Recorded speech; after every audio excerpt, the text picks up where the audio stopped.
All right. Sorry for the delay and the slight technical glitch, but I'm really glad to have you all here. Thank you so much for joining us. This is a really, really important conversation, and it's one among a series of conversations that we should have. So I'm glad that we've started. And I do know that we're having this conversation in the backdrop of COVID at this point, and there are a lot of conversations happening about COVID, but we shouldn't really bring the rest of life to a halt. Talking about rape in India is something that we need to prioritize. And before I get into the technicalities of the data and what kind of numbers we're looking at and why we're having this conversation, I want to tell you why I want to have this conversation personally. Now, as a woman in India, as a woman who grew up in India, I can tell you that we live in a constant state of fear. We're like bunnies who might be hunted at any point. So every rustle in the grass is a predator. Every man who is in a lift with you for more than 10 seconds and you're alone is a possible predator. Every situation that you're in, how late you're out, what you're wearing, what you're doing, if your phone is charged or not, what bag you're carrying, whether or not your car is fully fueled up or whether or not you have a flat tire, all of it runs with the possibility of rape that sits in the back of our heads at all points of time. Women in India live in a constant state of fear. And it's across the board, across states and cities and languages and social strata and religion and caste, all of us. And to me personally, the reason why rape is something that I believe we should talk about and tackle is because we keep doing all of these things, giving women opportunities to work, to achieve. But when it comes to this one thing, it doesn't matter who you are, what you've achieved, how hard you've worked. You get reduced to just someone who can be hunted. You get reduced to a possible victim. And that, for me, is the reason why I think rape is something we all need to collectively talk about as a society to figure out how we can stop or how we can bring down the numbers of rape. Now, today's conversation has to do with why so many rapes in India go unpunished. So here's the numbers. And I said, I'll bring you the numbers. Here are the numbers. The conviction rate in India for rape is about 20%. In some states, it's lower than 20%. That's about half the rate of other crimes like murder or attempt to murder. 20% means 1 in every 5 cases that get reported actually gets punished. And we're given to understand that even the cases that are reported are a fraction of the real cases. And that's deeply, deeply distressing. So while I must acknowledge that post the Nirbhaya case, the laws were strengthened a great deal. The POCSO laws, which is effectively to prevent crime of a sexual nature against children, are perhaps the strongest in the world. But the number of rapes have not come down. The death penalty gets handed out by politicians who say that, oh, we're going to just bring in the death penalty, and they bring it in every time there is every time there's a bad case that the media picks up. Still, the numbers have not come down. That's because there's a chain of custody of a rape case. From the police officer, the SHO that's in the police station where the survivor goes in to file a complaint, to the hospital that collects the evidence, the chain of evidence in the custody, given that it's all biological evidence, how do you make sure that it's collected carefully, that it's actually stored carefully, doesn't get destroyed? The investigation that follows by the police, the prosecution, bail, which is a really important point, the intimidation of witnesses, the intimidation of victim and family, in some cases, murder of victim and family, and finally the trial, the prosecution, and the sentencing. In all of these, there are various custodians that come into play. They all report to different authorities in India. And this chain needs to somehow come together and work together in order for a conviction to happen. It's happened in some cases. But a lot of those cases require media glare. It requires pressure from the public. And there are thousands of cases where there's no media glare and there's no pressure from the public. And that should not be a reason why someone should not get justice. So this is the reason why we're asking the question today. Why is it that so many rape cases in India go unpunished? And I explained to you what that chain is, which is why we've put together this panel at this point of people who understand that chain, people at various parts of that chain. So let me quickly introduce my panel of experts.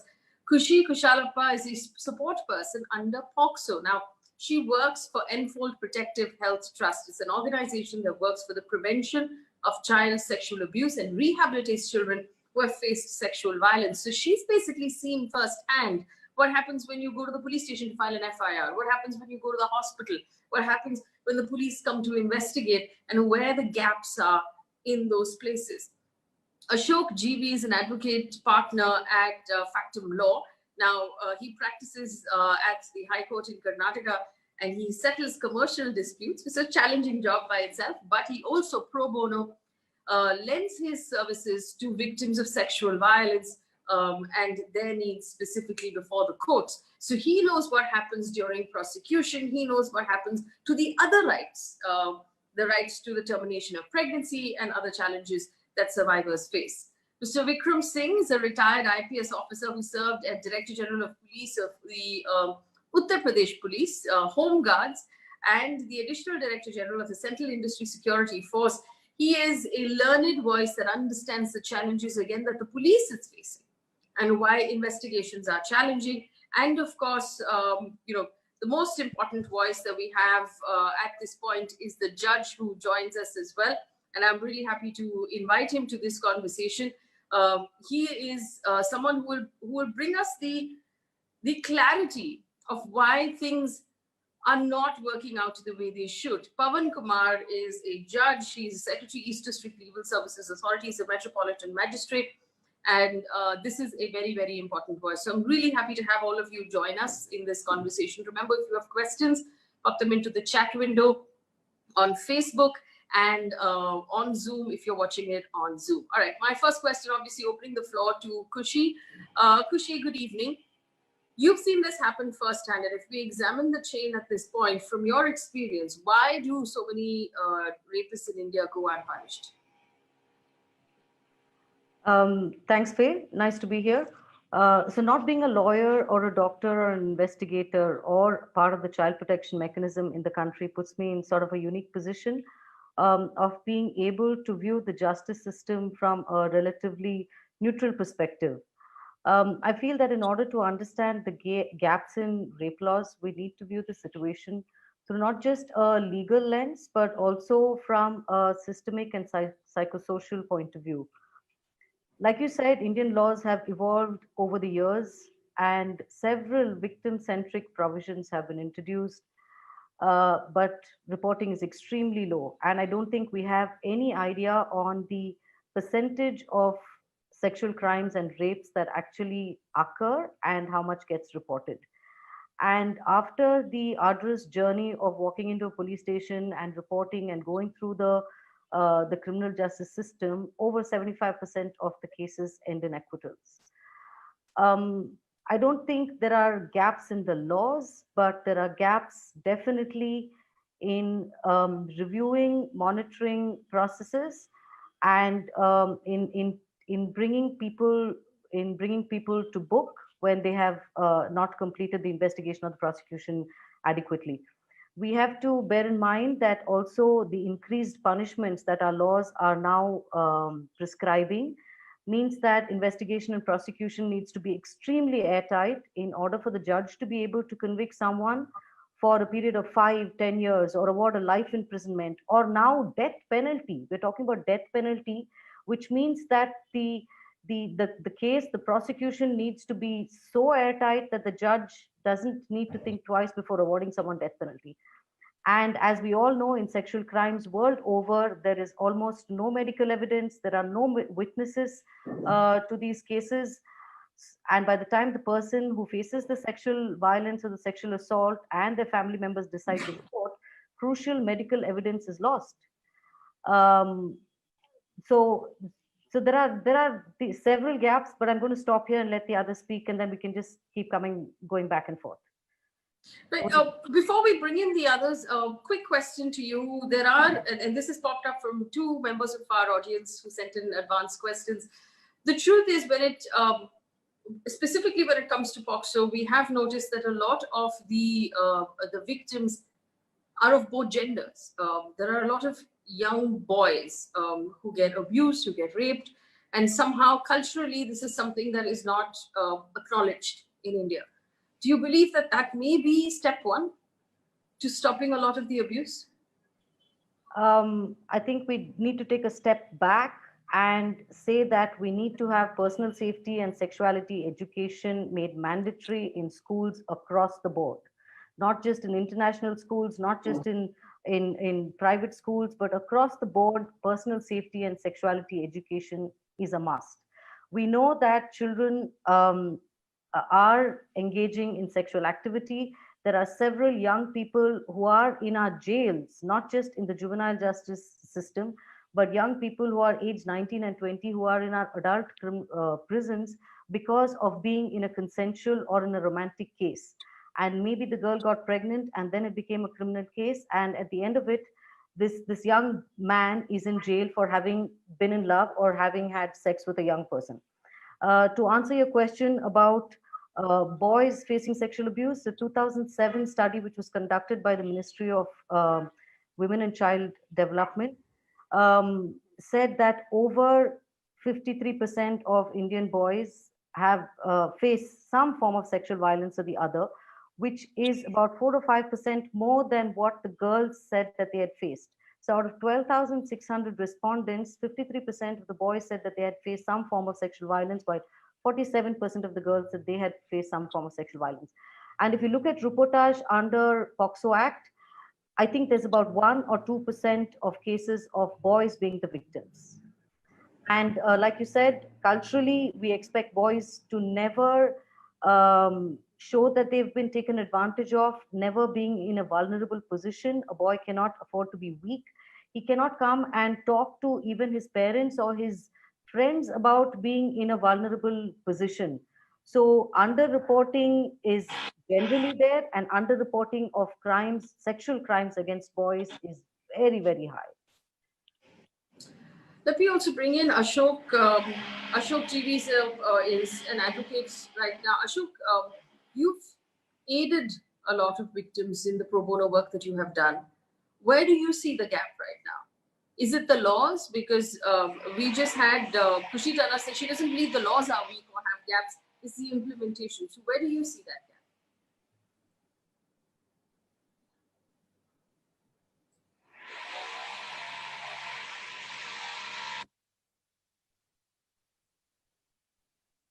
Well, I don't believe we have Ashok.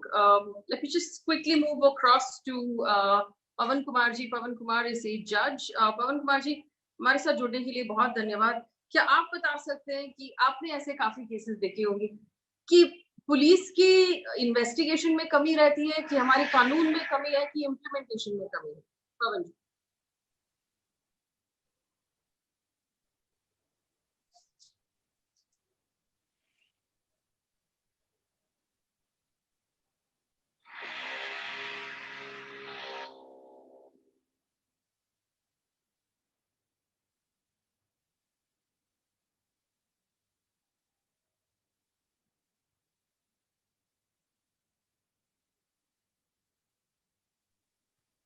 Hello, am I audible? हाँ पवन जी, yes, sorry पवन जी, technical challenge के लिए आपसे माफी मांगती हूँ, लेकिन आप बताइए कि आपको कमी कहाँ लगती है हमारी रेप लॉज में?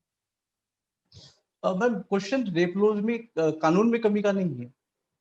कानून में उतनी कमियां नहीं है, या there are very few gaps in the law, but the question is only of the implementation, कि how the laws get implemented. अगर हम बात करें कि हम क्रिमिनल जस्टिस सिस्टम की, तो there are mainly 3 stakeholder in the criminal justice system. One is the police, second is the prosecution, and third is the judiciary, and fourth is the obviously correctional institution like jails and observation homes. But the main important stakeholders are police, prosecution, and judiciary. And the victim, that generally we forgot, कि that is also an important aspect of any criminal trial or any criminal justice system. अगर हम इन सब की problems को देखें, police की problems को देखें, हम कहते हैं कि पुलिस ने इन्वेस्टिगेशन प्रॉपर्ली नहीं की, तो we have to flag up the issues कि what are the problem with the police. The police is overburdened. I was just going through the data of NCRB of 2018 कि जितने नए cases police के पास 2018 में आए और उससे पहले के जो pending cases, the backlog is still the same and they are not able to clear that backlog that has been received in 2018. And the same is the situation with the prosecution. आप generally देखते हैं कि जब भी हमारे cases में defence advocates आते हैं, डिफेंस का जब भी कोई विटनेस आएगा तो we will be very well prepared. Advocates उनके साथ पहले काउंसलिंग करेंगे और thereafter he will be properly brief about the examination in chief, the challenges of the cross examination, and the surprise questions that may crop up in the cross examination. He will be well prepared. But what about the prosecution? The prosecution are not very much equipped. They are very ill staffed. They don't have enough staff to assist the prosecutor. And the prosecutor is the link between the police and the court. And that we must realize we must have to strengthen the prosecution. Unless and until we don't strengthen the prosecution, we can't come up with a big brighter picture. It is difficult to come up. हमारे पास एक prosecutor है and he is not very much he don't have any office, individual office. He can't have any interview room so that he can counsel, he can brief his witness in advance. मान लीजिए आज किसी witness की testimony होनी है और prosecutor को सुबह 10 बजे पता चलता है कि he is the witness to be examined in this case. He has no time to brief that witness, he has no time to prepare the witness. In such cases, they very difficult. So we have to strengthen the police prosecution judiciary in from the at the ground level.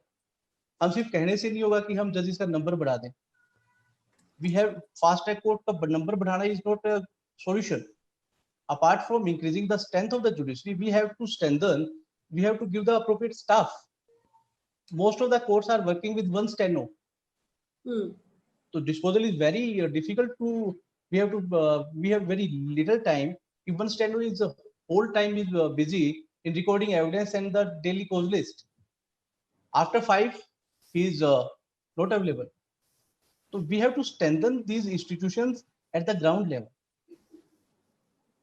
So where do you believe the fault lines lie, Pawan Kumarji? Is it the fact that the prosecutor's office doesn't have enough funding?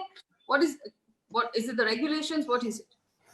Our legislation has just amended the law. Just for example, in 376 cases of rape cases and sexual assault cases, especially in rape cases, the trial has to be completed within 2 months. If one court, I'm just referring the data of March 2019. In March 2019, there were 581 fast track courts in India, and 5,90,000 cases were pending before those courts. On an average, each court has around 1,000 cases. If the court list for a day, अगर एक दिन की court list 20 to 25 है, then on an average, the next date will be after 2 months. So we have to look into it. We have to strengthen the staff. We have to strengthen the number of judges and the higher level, especially for such heinous cases. Another quick question to you, Mr. Kumar. There is obviously the fast track courts that we were told we would have after the Nirbhaya case, that they would be fast track courts. आपने भी कहा कि 2 महीने में rape की case की सुनवाई होनी चाहिए, खत्म होनी चाहिए. How many fast track courts are there? Are they properly staffed? Are there enough judges? Is there enough staff to run these courts? Recently, central government has announced that we will establish 1,000, more than 1,000 cases, 1,000 fast track courts. Is it for me, no, ma'am? This question is for me, no? Yes, the question is for yes. Recently, central government has announced that they will establish around 1,030 courts across the country. Apart from, I'm just saying, the staff, the courts are not equipped with the manpower and with the technical powers. Apart from this, the FSL जो हमारी forensic labs हैं, that are very ill staffed. They don't have much staff. Reports come very late. So we have to send in all the stakeholders, all the जो छोटे-छोटे हमारे इसमें हमारे participate करते हैं. FSL को हम नहीं ignore कर सकते. Technical staff को नहीं ignore कर सकते. Cyber cell है. Cyber cell को we have to strengthen for it. Ji. Well, let me also bring in Ashok. I understand that Ashok's audio is now fixed. Ashok, do you want to respond to that? The fact that, and as a lawyer, I'm sure you've seen this firsthand as well, the prosecution, the challenges that are faced by the court, the challenges that are faced by the prosecution, and the system, and how it makes it difficult for justice to be delivered. See, I think first and foremost, what I want to emphasize is that the numbers on conviction rates only convey half the story. So when we see an acquittal in any kind of criminal case, we have to ask ourselves two questions. Is the acquittal because the court has found the accused to be innocent, or is the acquittal because there are lapses in the investigation and the prosecution? So only when it comes to the second category of acquittals, then the question of gaps in the implementation of the laws come into the picture, right? Now, with that said, let us look at it two ways. One is, how do we improve the conviction rates based on improving the quality of investigations? And how do we improve the system to generally make it a more easy experience for the victim to actually work with the system in the process of going through the trial, the investigation, till the eventual phase of sentencing? So see, our laws, as everybody has rightly pointed out, has some phenomenal developments, especially since 2013. So for example, under section 309 of the CRPC, there is provision for courts to actually conduct a trial on a day-to-day basis. But as Pawan Kumarji rightly pointed out, the system is not equipped to kind of put such enlightened laws into practice, right? So what happens is that there is a lot of awareness gaps as well. So for example, we are talking about the entire stakeholders in the system, the police officer, the medical examiner, the prosecutor, the judge, until the eventual stage of sentencing. But they are not in a constant communication with one another. Until very recently, the law of the land was that a prosecutor who is assisting the investigation cannot be the prosecutor who prosecutes the case in court. So the person assisting the investigation, the prosecutor, cannot be the same person who's in the court driving the prosecution. But 2015, the Supreme Court came back with a judgment that said the prosecutors are not only permitted to help the investigations, but the same prosecutor can also take charge of the filing of the charge sheet, the framing of charges.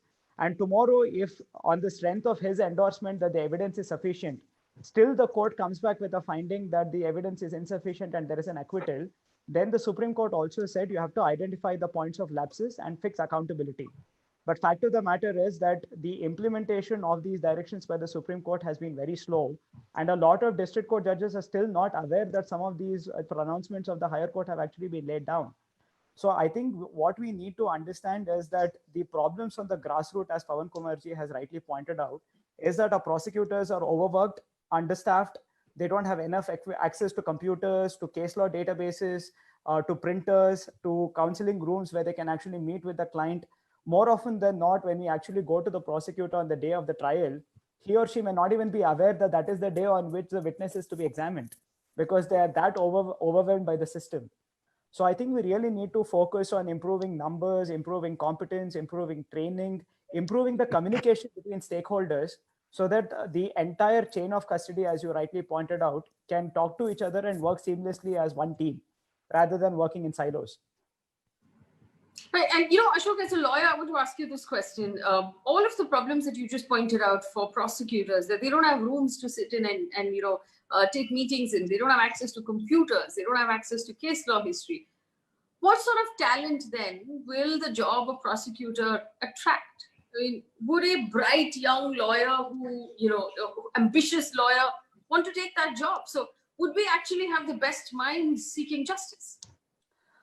So see, I mean, with my experience with prosecutors, I think there is no shortage of talent or good intent. But what they lack is really the quality of support that, say, a commercial disputes counsel like I enjoy, right? I have an office, a case law database, a team of 3 or 4, or maybe 5 or 6 juniors ready to assist me at any given point of time. So I think what we need to really focus on is to ensure that the talent and the good intent within the prosecutorial circles actually get the right kind of support, number one. And number two, I think what we also need to look at is to ask ourselves, for 70 years, we have followed a system where a public prosecutor who acts as the custodian of the state drives the entire case of the victim forward in terms of getting justice. But the system clearly has its own challenges and limitations. But till date, we have not had a single public discourse that focuses on the plight of investigators or public prosecutors. So I don't think I will jump to the point where I'll say that the best and the brightest minds are not driving the prosecution efforts. I think there are really bright and really well-intentioned prosecutors out there. But I think the kind of budgets that are allotted to them, the kind of support and resources provided to them, there is a massive need to revamp it. And something as small as ensuring that they get paid better, I think could be a beginning of the set of reforms that is really needed. All right, let me just bring all three guests together again. Now we have Kushi and we have obviously Pawan Kumar ji and Ashok.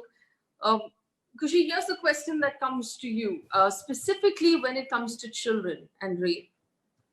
What is the gravest challenge you are facing? Faye, I would think it would be not having information about their cases, about the state of their cases. There's many, but I would like to go with this, that not having information about the status of their case. So let's say I register a case in January of this year.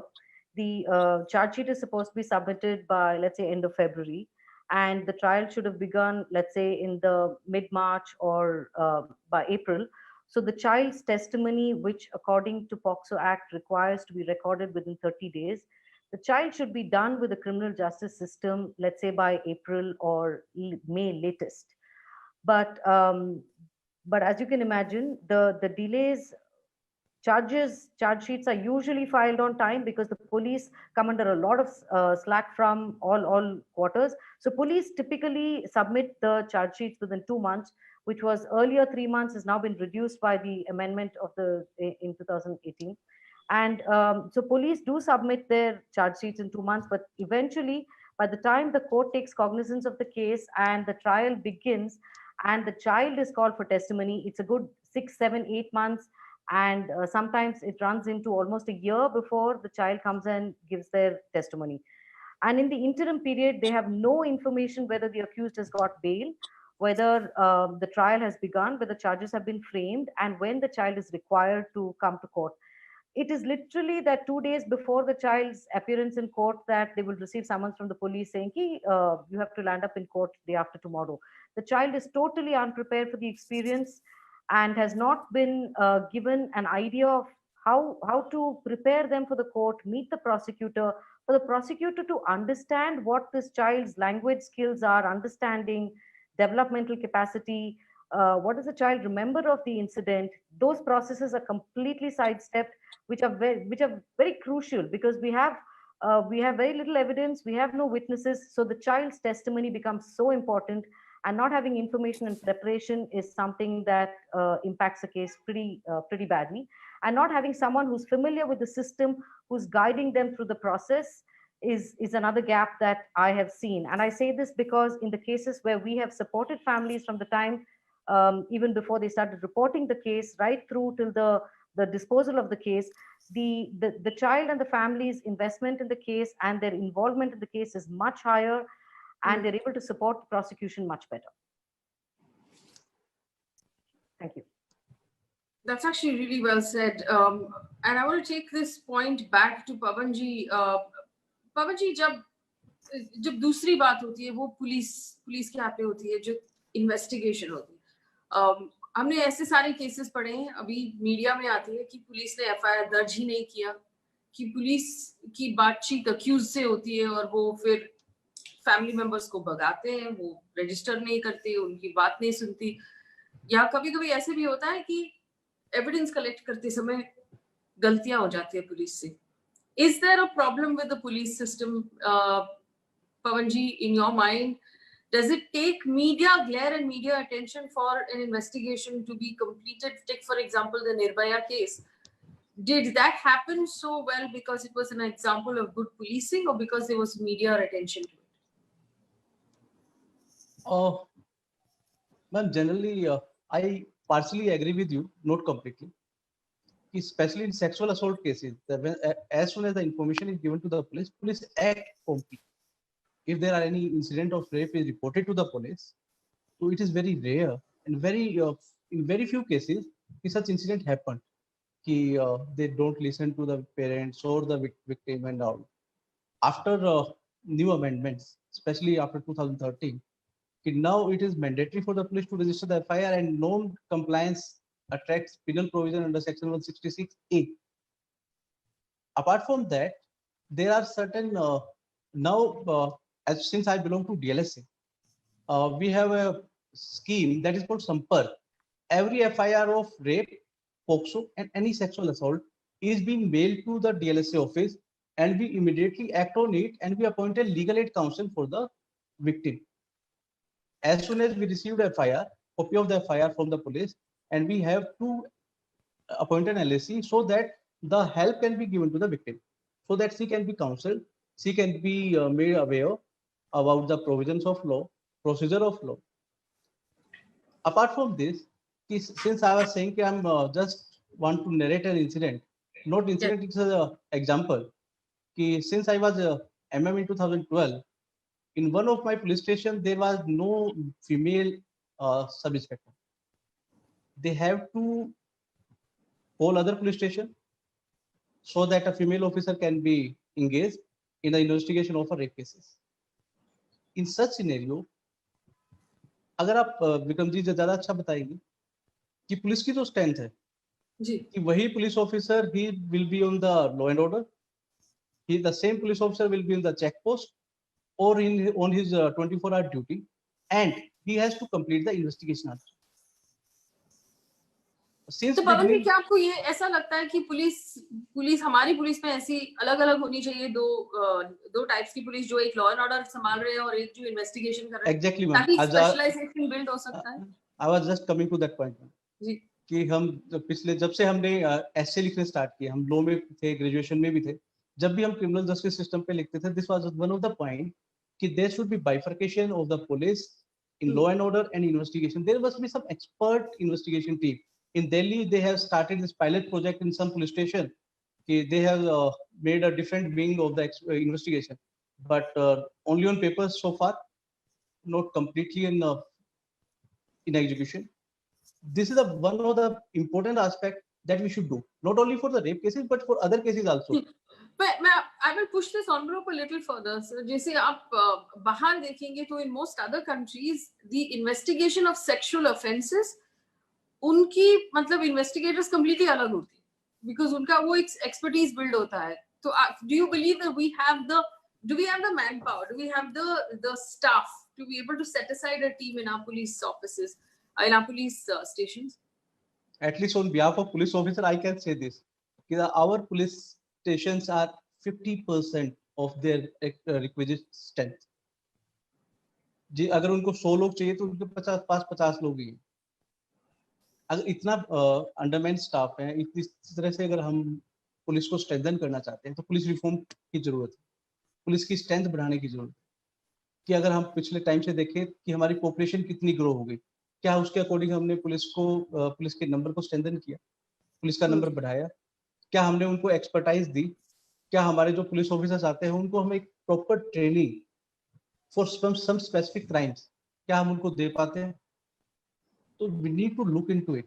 Experts investigation wing is must for the is a need of our for every crime. I'm not specific to the rape crime, for other crimes also.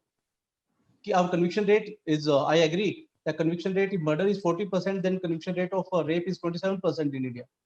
This is a matter of concern, because it is generally said that conviction is the ultimate test of criminal justice, success of criminal justice system. And it is interesting to note that this criminal conviction rate has decreased since in 1973. This conviction rate was 43%. 1983, the conviction rate was 37%, and now today it is at 27%. This is really a matter of concern for all of us. Absolutely, really well said. And I just want to bring this back to the other two guests too, so they can respond to it. Ashok, obviously there is, and this is the shocker, right? Because we read about this a lot, that whenever the police opens up for recruitment, they get 1 lakh candidates to fill 10,000 posts. And there's no lack of candidates, and there is a severe lack of staff in the police. I mean, how do we understand this, Ashok? Yeah, so I mean, let's look at the numbers, right? So the United Nations says that for a population of 220, there must be one policeman. So we have a policeman to people ratio of 1:1,000, which means for every 1,000 people, there's one policeman. So the gap is pretty severe. And if I just take the example of my state, based on some assessments of the recent budget, the overall expenditure on the police was about 2.6% of the total expenditures of the state, whereas the neighboring states seem to have spent as high as about 3.9%. And 3.9% of total expenditure is still not the ideal place that we want to be, right?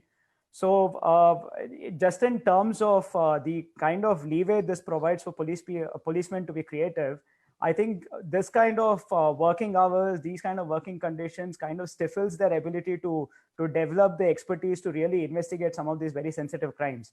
And especially in the context of a rape case, you have primarily just two kinds of evidence, which is either the testimony of the victim if she's alive after the assault, and the corroborating evidence, which is the medical evidence, the DNA evidence, and a host of other circumstantial evidence that may be available. But just to kind of convey how severe the training deficits are in the force, during one of my training programs, when I was explaining to the police that when you go to a crime scene and you use a pair of gloves to touch one piece of evidence, you need to change the gloves before you touch another piece of evidence to avoid cross-contamination. A policeman raised his hand and he said, sir, if I use too many gloves, audit objections are raised that I'm using too many gloves and I'm causing wastage of resources. So then there is cross-contamination of crime scene, which means both pieces of evidence are potentially inadmissible in the court of law. So these are the kind of really hard and, I mean, it might sound outright silly for a common man to realize that these are the problems on the ground. But honestly, the focus on police reforms has been such a neglected subject in our public discourse that the entire narrative has been consumed by the death penalty question, but no effort has been made to address these problems. And if our conviction statistics don't go up, our death penalty statistics will also not go up, which means all the effort to bring in the death penalty is a wasteful exercise because your acquittal rate is still somewhere between 74 to 76%. So I think there's a fundamental need for people to ask more intelligent questions from the lawmakers. There's a more fundamental need for people to empathize with the policemen and the system. And there's an urgent need to stop letting anger dictate the discourse and really make the effort to understand the gaps on the ground before we make noise. That's a really, and that brings me to my next point, and the fact that every time there is a big case that comes up, there's a lot of this anger, and horrific things get said.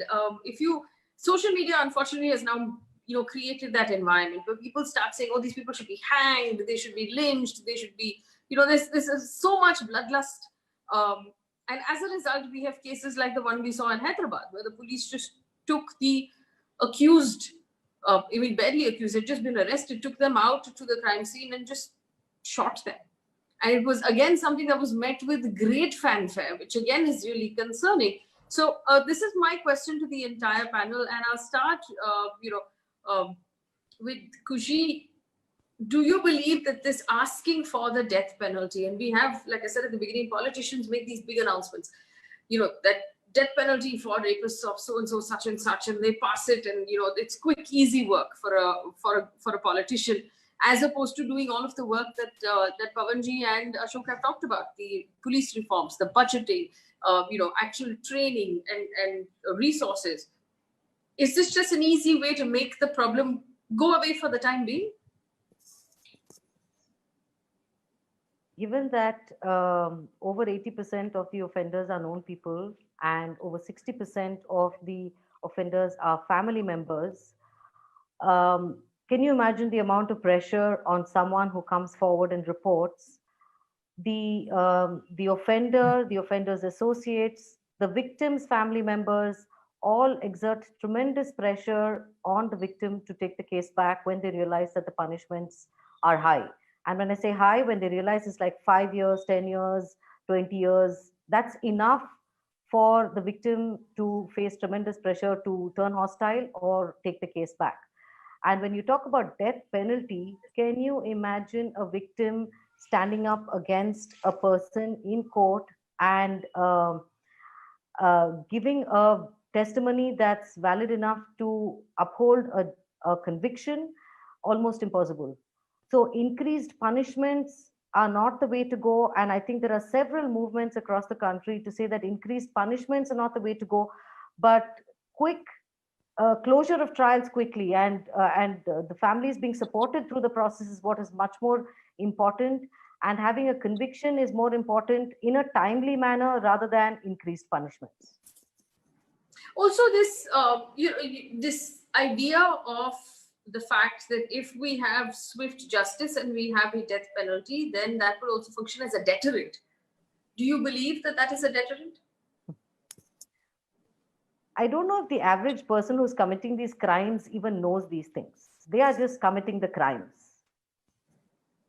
And I don't think the victims who are facing this know that until they walk into the police station and they hear these things. So I don't think these are really deterrents.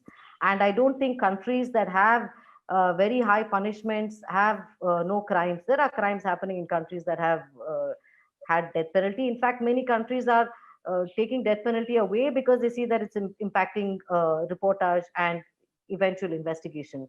So no, I don't think death penalty is the way to go. Ashok, is death penalty the way to go? Do you find it in any way, a deterrent? Does it aid any part of the process at all? Okay, so I mean, in the middle of civil society and so many people coming and asking for the death penalty, my only question is how many of us have actually asked or spoken to the victims themselves and found out if the death penalty is something that they want? More often than not, the cases that I end up dealing with involve cases of incestuous rape, which means it's a family member who's committing the assault. And chances are that my client is less likely to want to report the case if she feels that the father she's accusing is likely to be put to the death sentence, right? Number one. And number two, just going to a more recent experience of adult victims of crime. There was a very nice documentary called Filthy Rich involving Jeffrey Epstein. Now, Jeffrey Epstein committed suicide before a trial could be concluded.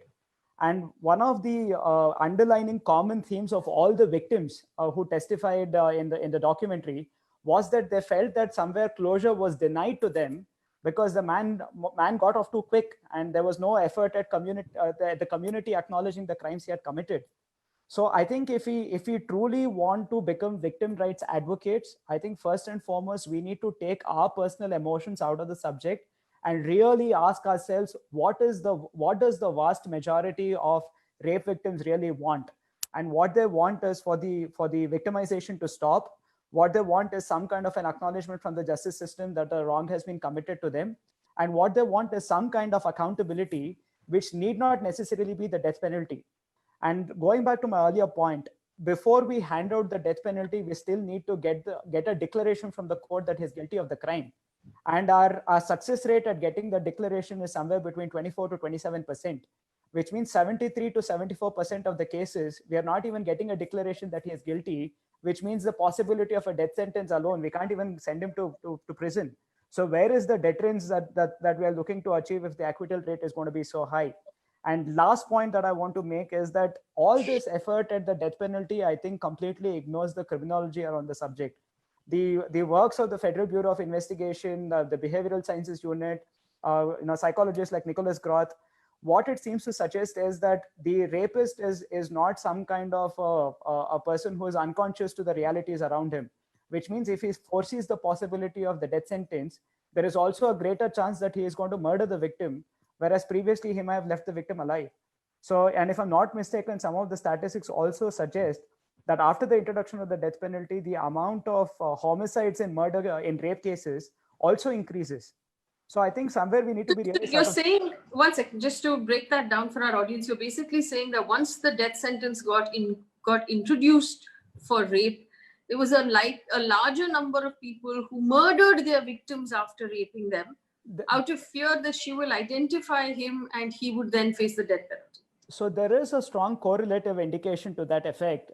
So yes, there has been an increase. I mean, the Hyderabad case itself is a classic example. The victim was burnt alive to destroy any kind of evidence, right? Now, whether it was the death penalty that caused them to do that or just the fear of getting caught, it's difficult to speculate. But there is a lot of wisdom among victims' rights advocates to suggest that as opposed to being a deterrent, it may only mean that you have put the victim at the heightened risk of being murdered, whereas previously that risk may not have been at the same level. Pawan ji, I want to ask you the same question. ये death penalty की जो बात होती है और हैदराबाद में जो उस केस के साथ जो हुई थी, आपको मालूम है कि वो केस तो ट्रायल तक छोड़िए, वो तो इन्वेस्टिगेशन भी नहीं हुई उसकी, सीधे डेथ पेनल्टी तक पहुंच गई.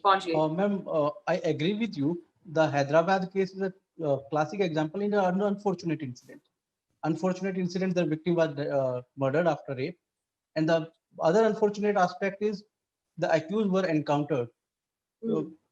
I don't want to enter into whether it's a fake or it's a genuine encounter, but they were dead, and thereafter the funfair of the public and the society, that is really a matter of concern for all us, because it signals out the eroding faith of the society and of the public in the institutionalized justice. That is a matter of concern for us. The second part of your question, ma'am, regarding death penalty, I completely agree, and I'm of the firm view that it is not the severity of the punishment, rather it is the certainty of the punishment that is a deterrence. If it is certain that if our conviction rate is 70%, 75%, then if the culprit knows that his conviction is certain, in that case it will be a more deterrent than the severity of punishment. I would like to add one thing, कि जो भी हमारे legislative हैं, anybody, चाहे हम कानून बनाते हैं, स्कीम बनाते हैं, कि we should stop working on the knee jerk reactions. We should stop acting on the knee jerk reaction. Nirbhaya case हुआ तो हमने अमेंडमेंट ले आए, उसके बाद कठुआ केस हुआ, then we bring out an amendment.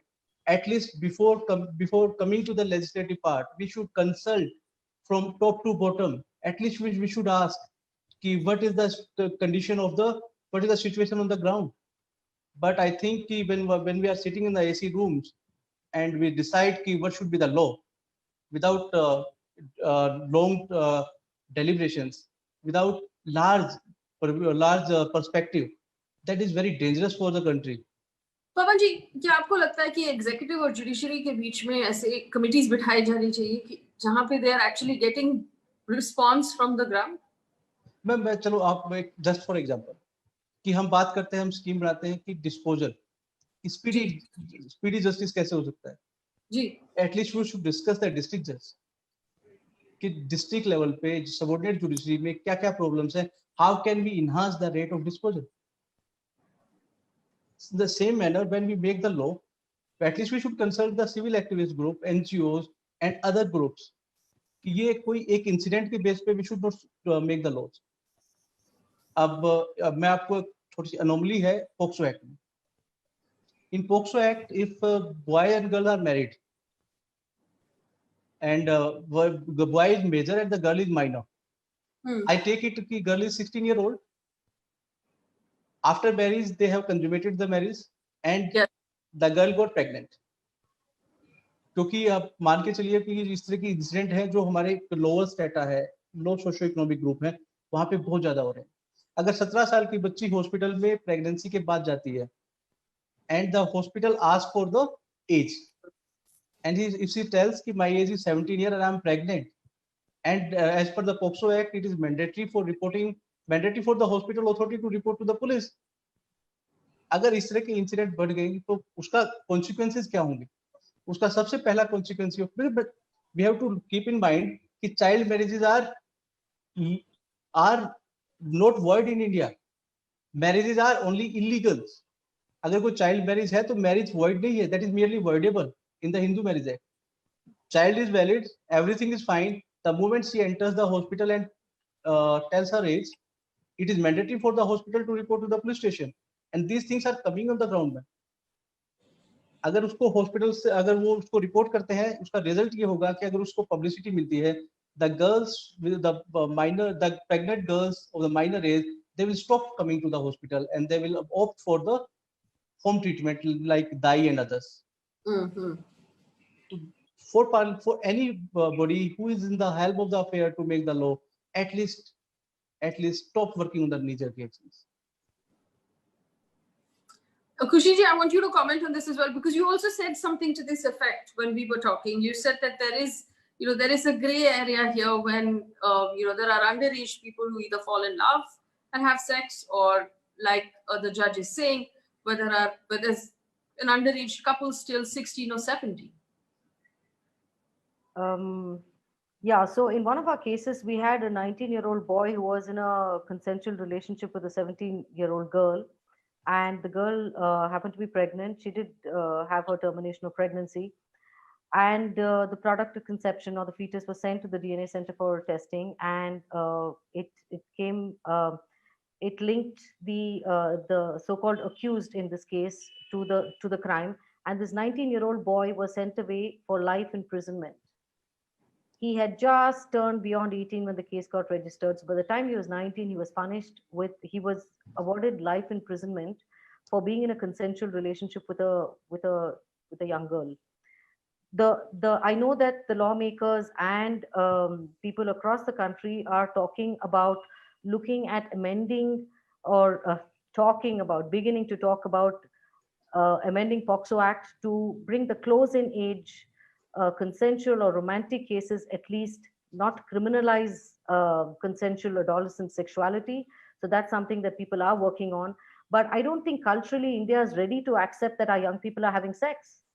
Our young people are having sex. I know this for a fact. And I know that this is not only happening in the big cities and the metros. It's happening in the villages. It's happening in rural Karnataka. And young people are, I mean, it's just one time when probably they were under the influence of some substance or alcohol and they had sex. And at that age, young girls are extremely fertile and tend to get pregnant. And that boy goes away for life for being in a romantic case. So this is something that really we need to look at, and also keeping the distinction that it's not that young, there cannot be a sexual assault or a non-consensual relationship, but there needs to be some distinction in looking at adolescent sexuality vis-a-vis high punishments and finding that criminal. Ashok, let me quickly bring you in on this as well. We have a lot of questions coming in, and some of them are a little technical. Let me ask you one question. Just explain us this: what is the legal remedy for a male victim? Is the law different? And I know this comes up a lot, along with why isn't it equal? I know POCSO is gender neutral, which is the law for the law against sexual crime against children. But are our rape laws gender neutral, Ashok? So the definition of rape under Section 375 of the Indian Penal Code, unfortunately, that is not gender neutral. It still identifies the victim as a woman and a perpetrator as a man. But it is also incorrect to state that men in the country have no recourse in case they're subjected to sexual assault. Section 377 of the Indian Penal Code, it still continues to criminalize non-consensual homosexual intercourse. So the Supreme Court judgment only decriminalized consensual homosexual relationships, but did not decriminalize non-consensual homosexual relationships. So it is not that men are left without a recourse, but there are cultural factors that inhibits the reporting of the offense on time, which then makes it very difficult to recover medical evidence, subject that to a DNA analysis, and then get the corresponding corroborating evidence. But it is certainly not a case where they're left without remedy. Also, hopefully now with the decriminalization of homosexuality, consensual homosexuality, that cultural sort of deterrent in reporting these sort of crimes, has that come down? So look, I mean, we do a fair amount of work with the members of the LGBTQ community as well. And honestly, I think when I sat down with people from the community after the judgment of the Supreme Court, they came back and said that the larger issue for them is a little known provision under the Indian Penal Code called nuisance, which is what is frequently used to kind of harass them in public places. And the stigma associated with the community to some extent may have been undone by the judgment of the Supreme Court, but there is still no effort to punish discrimination, which means that right now I am not allowed to file a complaint against a gay couple, But at the end of the day, there's also no punishment for me in case I deny them housing or in case I deny them a job on the basis of their sexual orientation. So I think the Supreme Court judgment may probably got there 50% of the way. But in order to remove the stigma, which is one part of the reason why the reporting of sexual assault against men may not happen, I think there is a long distance to go before we bring in those kind of anti-discrimination measures. Kushiji, quick question about the medical. We talked about the whole chain. We talked about prosecution. We talked about conviction. We talked about police.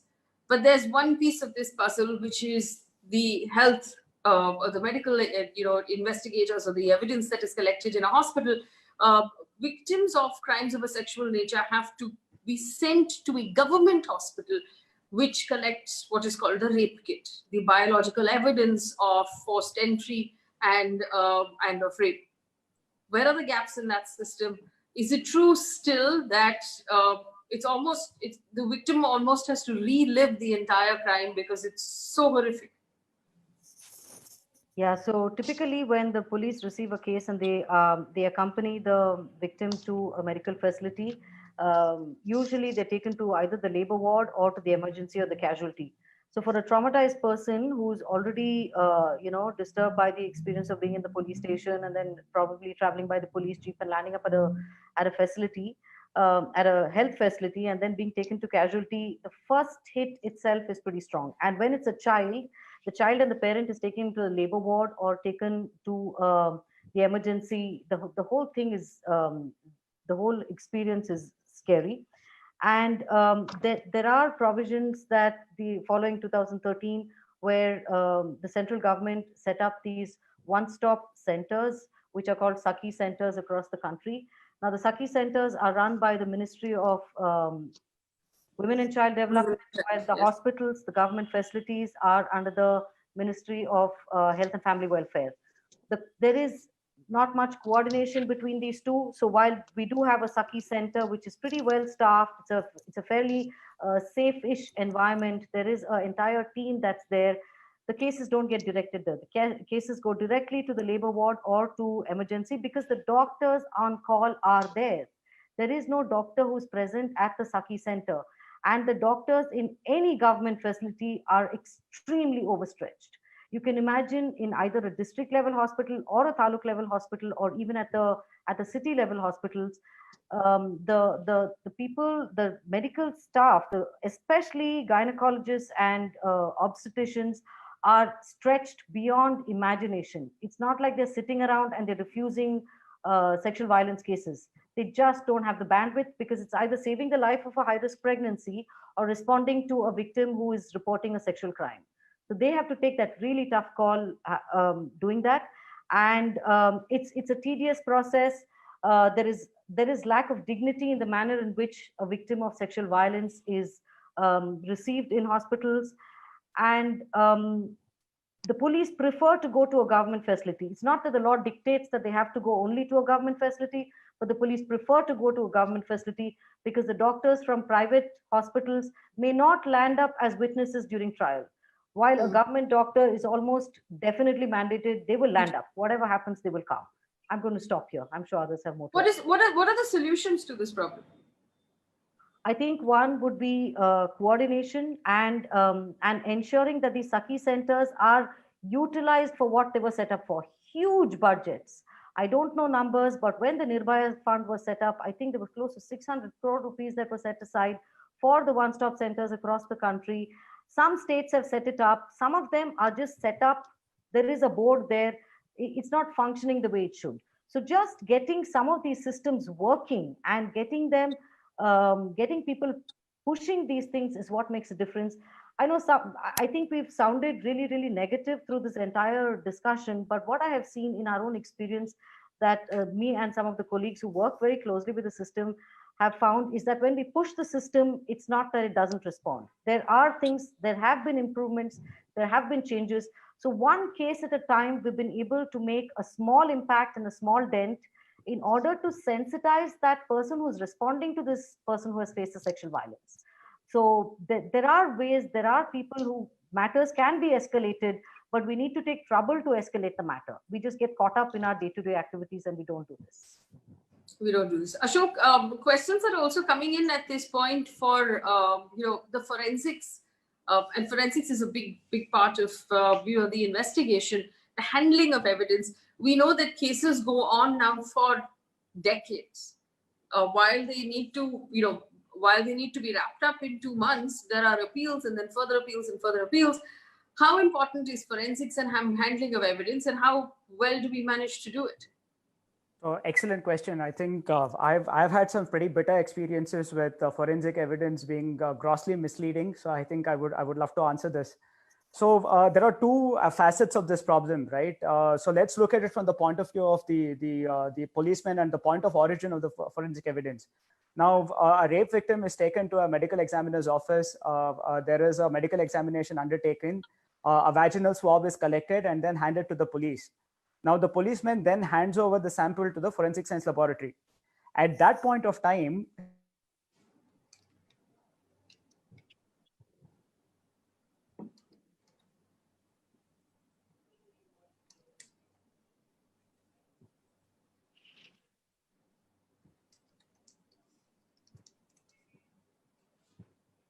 We seem to have a problem.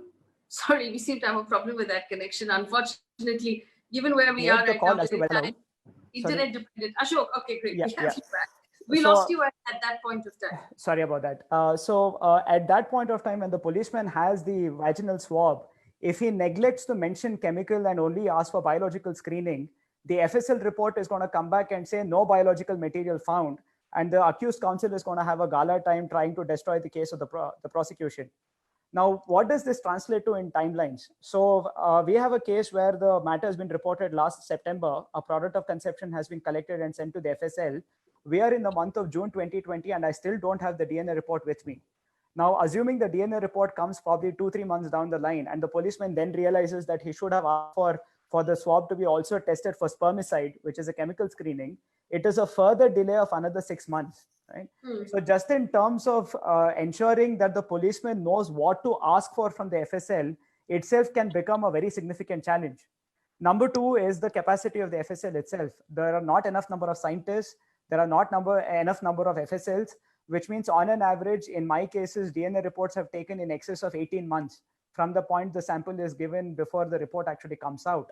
And the third is, of course, on the handling of the evidence itself. There are 3 ingredients that the law requires to be satisfied before a forensic evidence becomes admissible in court. Chain of custody, purity of the sample, integrity of the seal. And oftentimes, simply because the medical examiner's office or the policeman does not put in the necessary details in the seizure report of the DNA evidence, the entire supply chain becomes frustrated. So we don't even know if the eventual sample that is tested actually belongs to the case or whether it belongs to some other case.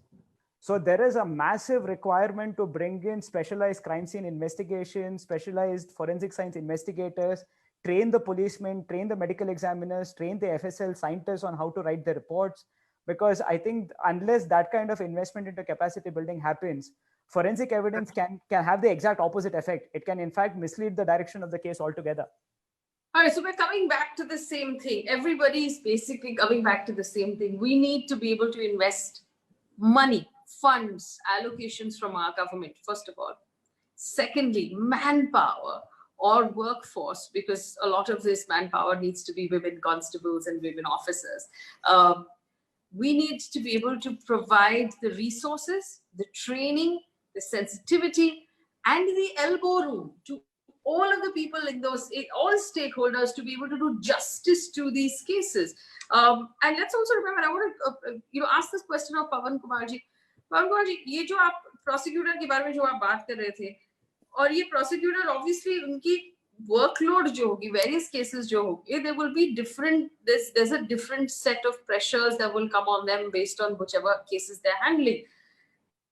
क्या ये सच है कि media की attention की वजह से जो talent है, जो assignments होते हैं, वो बदलते जाते हैं prosecutors के? Sorry, ma'am, elaborate your questions again.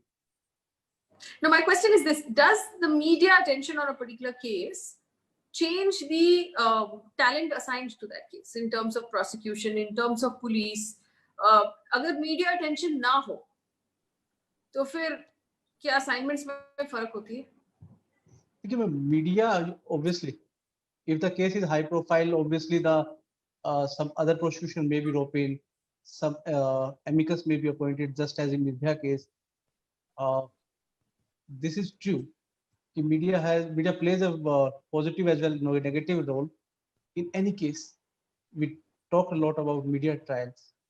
The media attention, civil activist group, hue and cry raised by the activists always impact the assignment of the prosecution to whom this case should be assigned. Generally, it affects, not always, but generally it affects. Sir, you were of course involved in the Nirbhaya case. A lot of our audience members won't know that you were the judge who recorded the testimony of the survivor at that time live when she gave her first testimony and then her only testimony because she passed away immediately after that. In that case, sir, was it because of the heinous nature of the crime? Was it because it received so much media attention? Or did you think that the testimony of the victim was so strong that justice had to be delivered in that particular case? Ma'am, कोई किसी भी case का judgement media trial pressure हो सकता है, लेकिन जी. कोई भी किसी भी केस का जजमेंट, उसका outcome of any case can't be based on the media cry and the social activist cry. It is always on the basis of the testimony of the witnesses, facts. Because in Nirbhaya case, the testimony of the eyewitness, apart from the testimony of the eyewitness, that there were three dying declarations, including one of the statement recorded by me, and there was a lot of scientific evidence. You can go through the judgment, and there you will find the n number of scientific evidence from tooth marks, foot marks, and DNA. Everything was there. So the investigation was very good. Apart from the investigation, the case was very strong. That's why the conviction and the sentence. So we can't say that this judgment or the conviction was influenced by some extraneous group, extraneous pressure. That is not true, and I don't believe that. Right. So if I'm ask you one last question, and I'm going to ask this question across the panel. This is the last question. We've had various solutions come up. Like you said, in the Nirbhaya case, post the Nirbhaya case, there have been these sort of knee-jerk reaction changes in law that come in. Some of it is good, some of it might not be. We got the Sakhi centers, we got fast-track courts.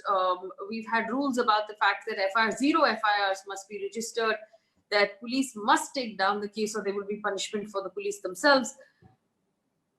What do you believe, if you were to offer one suggestion right now to the various stakeholders of our laws, the people who make our laws, the people who make our process, what would that suggestion be?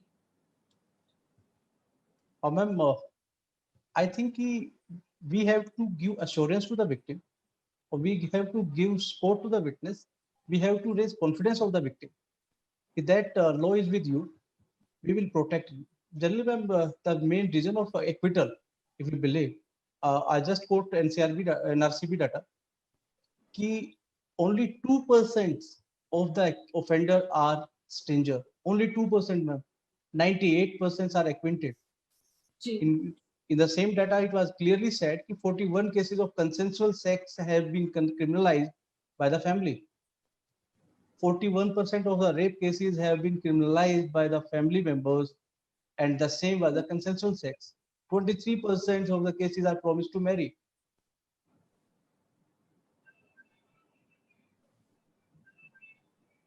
The witness protection scheme, I will suggest.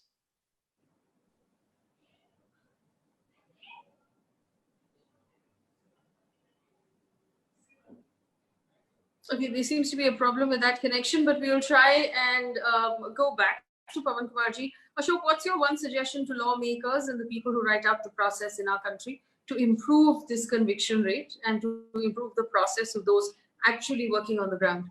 So I think my suggestion would be stop with the sensitization programs for the police, which is usually a 1 or 2 hour workshop. I think what we need is a systematic curriculum in the police training colleges, systematic curriculum in the National Judicial Training Academies, where judges, prosecutors, and policemen are subjected to a rigorous 6 months to 1 year module on how to investigate and effectively prosecute these cases. I think that is the need of the hour. Police reforms are obviously, and judicial reforms. Right. Kushi? So I would think Supreme Court in 2014 had asked for every single state to set up acquittal review committees. It's not about finding fault with an officer, an investigating officer, or with a prosecutor, but it is to try to understand why a particular case was acquitted, to understand what the lapses in the investigation of the prosecution were, so we don't repeat the same things over. So Supreme Court's acquittal review committees to be set up, actioned, and to be constantly monitored that they're actually working on it.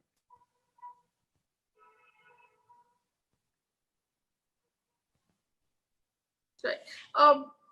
We've talked about a lot of things, and it comes back to the fact that we tend to, and this is a large responsibility of the media, and I take some of that responsibility as well. The attention on the need for reform, the need for change, the need for improvement only pops up when something terrible happens, when society is upset, angry, or afraid, and they want immediate reactions of some sort. They want to feel better about what has happened, but that's not the way to actually change things on the ground. In order to truly change things on the ground, like has been pointed out by our very learned panel, the executive needs to speak. The people who write our laws or change our laws, who make our laws in state and central government, need to talk to those on the ground who are dealing with these problems on a day-to-day basis. They need to come up with real-world solutions on training the police, on better equipping them, on actually giving them the workforce they need so they're not so stretched and they're not so overworked, and they're able to give attention, on empowering prosecutors to be able to do a better job, on empowering courts with more judges, with more time, with more energy, with more funds, on empowering also those in our hospitals who will be able to treat survivors with dignity. There is an entire chain, like I started off saying, of people who are stakeholders of that victim's trust in the system, of the family's trust in the system, and fundamentally of society's trust in the system. And like the learned judge pointed out, that in the Hyderabad case, what we heard was a large sound of society's broken trust in the system. And it's that we ought to be fixing more than anything else. Those who are custodians of this trust need to be treating that trust with more care, because people need to believe that, yes, I have to, as a woman, look over my shoulder at all points, because that's the reality of the country I live in. But if something were to happen and if I were to call the police will come. The police will treat me with respect. The police will take down my complaint. They will investigate properly. They will collect evidence properly. The witnesses will be protected and not harassed. And I will, in fact, finally get justice. This can only happen, like many, many other things, if we put the right pressure on the people who run our country, our state and our center. If we constantly ask for these things, even when there's no election, and even when something horrible has not happened, or at least when something horrible has not hit the headlines, because trust me, in our country, something horrible is happening all the time. We need to do better, to demand better, and to check on those results as well. The reason why the death penalty is asked for and delivered in some sort of bloodlust and makes no difference is because nobody goes back to see, hey, did it make a difference? And the answer is invariably no. At some point, some responsibility does lie with citizens to ask for more accountability from our government. We will continue our conversations with No Rape India in an attempt to actually come an inch closer to the idea of a No Rape India. Thanks for watching. Goodbye. Thank you. Thank you. Thank you.